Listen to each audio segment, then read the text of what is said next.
Surah Al-Mulk. This chapter consists of 30 verses, including the Makkiyah chapters, revealed after 88 Thuur. The name Al-Mulk is taken from the word al-Mulk, which is found in the first verse of this chapter, which means kingdom or power. This chapter is also called At Tabaarak, meaning glory to the holy.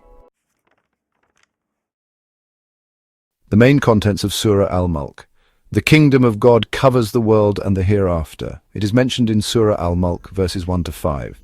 These verses describe the almighty power of Allah over everything, who created death and life to test human deeds, and created 7 heavens in layers without the slightest imbalance. Humans are asked to pay attention to Allah's creation and will not find any flaws in it, because Allah has decorated the world's sky with stars as a throwing tool against Satan, while the demons are provided with the punishment of Sa'ir, hell. The punishment of hell for unbelievers. It is mentioned in Surah Al-Mulk, verses 6 to 11. Those who disbelieve in their Lord will receive the punishment of hell as an evil place of return. They will hear a terrible sound when they are thrown into it. Hell is almost exploding with anger, and its guards ask them if a warner has ever come to them.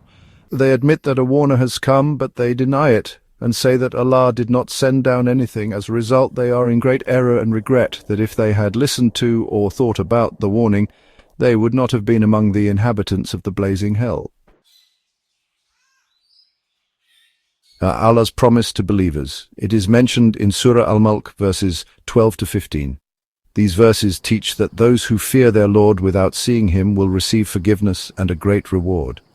Allah is all-knowing of all that is in the heart, both that which is kept secret and that which is revealed. Allah, the all-knowing, created the earth to be used easily by humans, so humans are asked to explore the corners of the earth and be grateful for the sustenance he provides, because only to him will humans return after being resurrected. Unbelievers cannot avoid Allah's punishment. It is mentioned in Surah Al-Mulk, verses 16 to 19. These verses remind people not to feel safe from God's power, which can cause disasters such as earthquakes and rock storms, as a warning of disobedience to him. Allah showed that his wrath was very great against those who lied to his messengers, as had been done by those before them. Humans are asked to pay attention to the birds flying in the sky, which can only stay in the air with the permission of Allah, the most merciful and all-seeing. Allah is almighty over everything. It is stated in Surah Al-Mulk, verses 20 to 24. Only Allah, the most merciful, can provide help and sustenance to humans. The disbelievers are deluded and continue in arrogance and distance themselves from the truth. The question is asked as to who is more guided, the one who walks with his face down or the one who walks upright on the straight path. Allah created man with all the gifts, such as hearing, sight and conscience, but very few people are grateful for these blessings. Man was developed on earth by Allah, and to him they will return.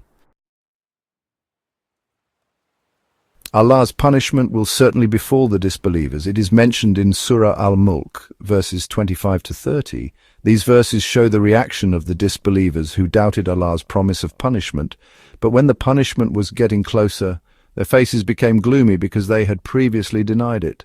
The Prophet Muhammad was asked to convey that knowledge of the Day of Judgment is only with Allah, and that only in him should they rely. He also emphasized that if Allah caused them to die, or gave mercy, no one could protect the disbelievers from his punishment. This shows the power of Allah as the most gracious being, and that only to him should they surrender. The Prophet Muhammad also challenged them to think about who could provide flowing water if their water sources receded into the ground. Conclusion of Surah Al-Mulk.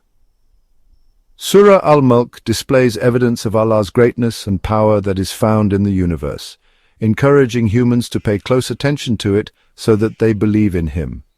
This chapter reminds us that life and death are a test for humans, and if they continue to deny it, Allah will inflict punishment on them.